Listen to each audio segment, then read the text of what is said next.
General retired Azhar Abbas और साबिक DGISI lieutenant general Faiz Hamid की जानिब से जनरल आसिम मुनीर को आर्मी चीफ बनने से रोकने की साजिश का इंकशाफ हुआ है। सीनियर सहाफ़ी एजाज सैयद ने इंकशाफ किया है कि चंद रोज कबल चेयरमैन नादरा की जानिब से 4 सीनियर अफसरान को ओहदों से हटाने की पसपर्दा तफसीलात ने तहलका बर्पा कर रखा है।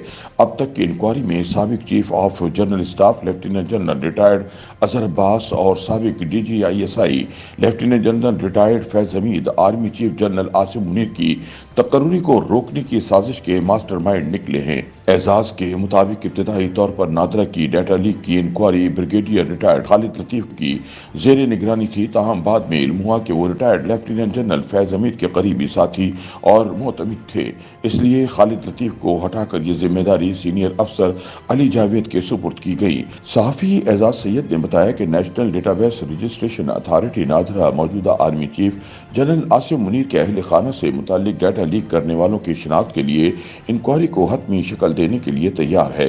मुबैना तौर पर गैर कानूनी तौर पर हासिल करदा मालूमात का इस्तेमाल गुज़िश्ता साल नवंबर में मौजूदा army chief general Syed Asim Munir की तकर्री को रोकने की कोशिश में किया गया था।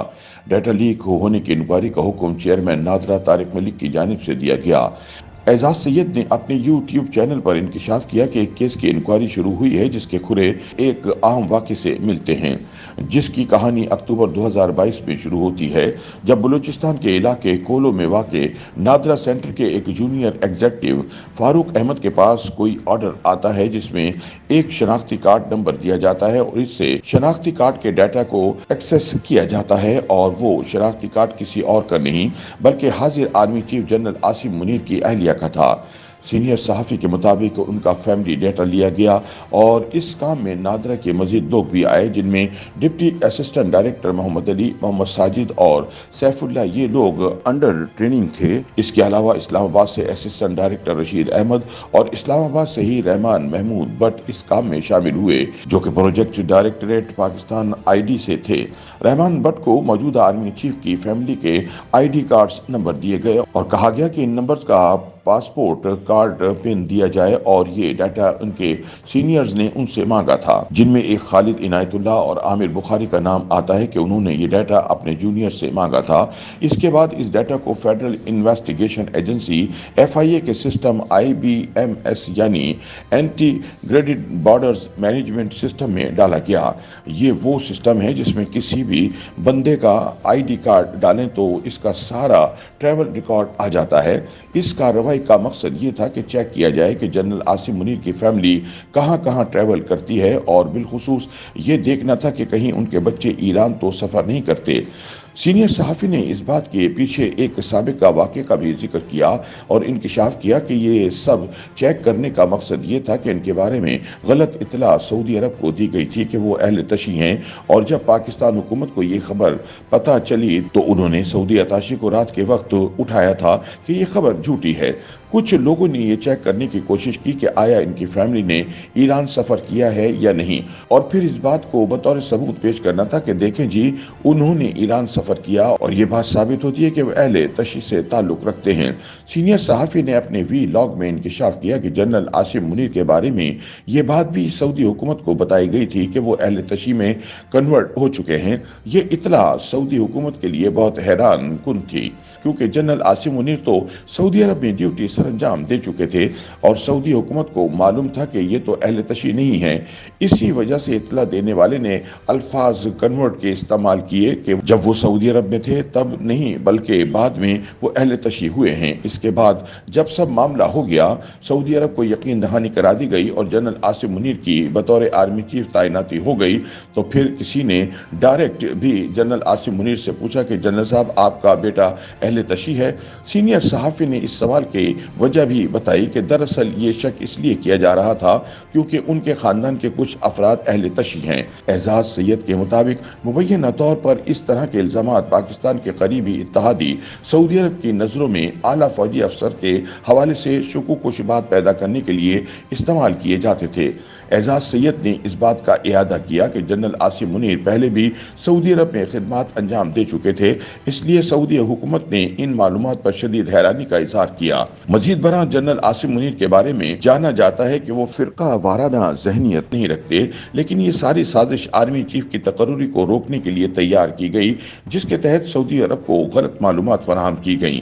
اس کے بعد سعودی حکومت نے وزیر اعظم شہباز شریف سے رابطہ کیا، جنہوں نے اپنے سسٹم سے ان معلومات کو چیک کیا۔ تمام تفصیلات کی تصدیق کے بعد ایک نئی رپورٹ تیار کی گئی اور سعودی حکومت کو بتایا کہ اس سے قبل دفاعی اتاشی کی طرف سے دی گئی معلومات غلط ہیں۔ اعزاز سید کا کہنا ہے کہ نومبر 2022 کے آخر میں جنرل سید عاصم منیر کی بطور چیف آف آرمی اسٹاف تعیناتی میں تاخیر کی اصل وجہ ان جھوٹی رپورٹ سے پیدا ہونے والی بدگمانیاں تھیں۔ اس کے بعد وزیر اعظم شہباز شریف نے اتحادی حکومت کے ساتھ اتنی سنگین نوعیت کی جھوٹی رپورٹ شیئر کرنے کے پیچھے سازش کو بے نقاب کرنے کے لیے تحقیقات کا آغاز کیا۔ چونکہ اس مذموم اقدام کے لیے نادرا اہلکاروں کا استعمال کیا گیا، اس لیے نادرا کے 6 افسران Farooq Ahmed junior executive, Rehman Butt deputy director, Rasheed Ahmed assistant director, Saif Ullah deputy assistant director, Sajid Sarwar assistant superintendent اور Muhammad Ali deputy assistant director کے خلاف انکوائری شروع کی گئی۔ ساجد سرور اسسٹنٹ سپرنٹنڈنٹ اور Muhammad Ali deputy assistant director کو فوری طور پر معطل کر دیا گیا۔ اعزاز سید کے مطابق ان جونیئر اہلکاروں نے ثبوت پیش کیے کہ انہیں ان کے اعلیٰ افسران نے متعلقہ ڈیٹا پر مشتمل رپورٹس بنانے کا حکم دیا تھا، اور یہ ممکن تھا کہ وہ یہ نہیں جانتے تھے کہ وہ نادرا کے ڈیٹا بیس سے کس کا ڈیٹا حاصل کر رہے ہیں اور کیوں۔ واضح رہے کہ نادرا نے انکوائری کے آغاز میں 14 دسمبر کو ان 6 جونیئر اہلکاروں کو معطل کر دیا تھا اور تاحال انہیں ان کے عہدوں پر بحال نہیں کیا گیا۔ انکوائری کے دوران نادرا کے 2 سینئر افسران خالد عنایت اللہ ڈائریکٹر جنرل اور امیر بخاری ڈائریکٹر کے نام سامنے آئے، جو آرمی چیف اور ان کے اہل خانہ کے ذاتی ڈیٹا تک رسائی کے پیچھے تھے۔ دونوں افسران نے مبینہ طور پر ان سینئر جرنیلوں کے قریبی رشتہ داروں کا نام لیا، جو اکتوبر 2022 میں آرمی چیف کے عہدے کے امیدوار بھی تھے۔ ان قریبی رشتہ داروں کی جانب سے اس ڈیٹا کی درخواست کی گئی تھی۔ پاکستان کی inter services intelligence ISI agency کے سابق سربراہ lieutenant general retired Faiz Hameed پر بڑے پیمانے پر شبہ ہے کہ انہوں نے انٹیلیجنس، ملٹری، بیوروکریسی اور یہاں تک کہ عدالتی اداروں میں اچھے عہدیداروں کے نیٹ ورک کو ترتیب دے رکھا ہے تاکہ ان سے کام نکلوایا جا سکے۔ جو رپورٹس منظر عام پر آئی ہیں ان کے مطابق یہ نیٹ ورک اس وقت بھی کام کر رہا تھا جب فیض حمید انٹیلیجنس ایجنسی کے سربراہ نہیں تھے۔ اس نیٹ ورک نے مبینہ طور پر ممکنہ آرمی چیف کے طور پر ان کی امیدواری کا نعرہ اس وقت لگایا جب وہ بہاولپور میں کور کمانڈر تھے۔ مبینہ طور پر یہ نیٹ ورک فیض حمید کے فوج سے ریٹائر ہونے کے بعد بھی فعال ہے۔ لیفٹیننٹ جنرل ریٹائرڈ فیض حمید آرمی چیف کے عہدے کے لیے سابق وزیر اعظم PTI کے چیئرمین عمران خان کے پسندیدہ امیدوار تھے۔ فیض حمید نے گزشتہ سال فوج سے جلد ریٹائرمنٹ کی درخواست کی تھی، جسے بڑی سرعت سے منظور کر لیا گیا تھا۔ اس کے بعد سے ان پر آمدن سے زائد دولت جمع کرنے کا الزام ہے۔ پاکستان مسلم لیگ کی چیف آرگنائزر مریم نواز نے فیض حمید پر فوج کے ضابطوں کے تحت مقدمہ چلانے اور کورٹ مارشل کرنے کا مطالبہ کیا ہے۔ اعزاز سید کے مطابق جاری انکوائری سے توقع ہے کہ نادرا اور دیگر جگہوں پر ایسے چہرے بے نقاب ہوں گے جو army chief general Asim Munir کے خلاف اس سازش میں شامل ہیں۔ تاہم ان افسران کو یہ غیر قانونی سرگرمیاں کرنے پر اکسانے یا مجبور کرنے کے پیچھے جو اصل ماسٹر مائنڈز ہیں، انہیں کبھی بھی عوامی سزا کا سامنا نہیں کرنا پڑے گا۔ لیکن اعزاز سید کے مطابق اب تک کی انکوائری میں سابق chief of general staff lieutenant general retired Azhar Abbas اور سابق DG ISI lieutenant general retired Faiz Hameed کے نام سامنے آئے ہیں۔ YouTube پر گوگلی نیوز دیکھنے کے لیے youtube.com کی سرچ بار میں گوگلی نیوز TV ٹائپ کریں۔ گوگلی نیوز کے پیج پر سرخ رنگ کے سبسکرپشن والے بٹن پر کلک کرنا نہ بھولیے۔ YouTube پیج پر اپلوڈ ہونے والی ویڈیوز سے باخبر رہنے کے لیے بیل آئیکن پر کلک کیجیے۔ آپ کو ہر نئی ویڈیو کے بارے میں نوٹیفیکیشن موصول ہو جائے گا۔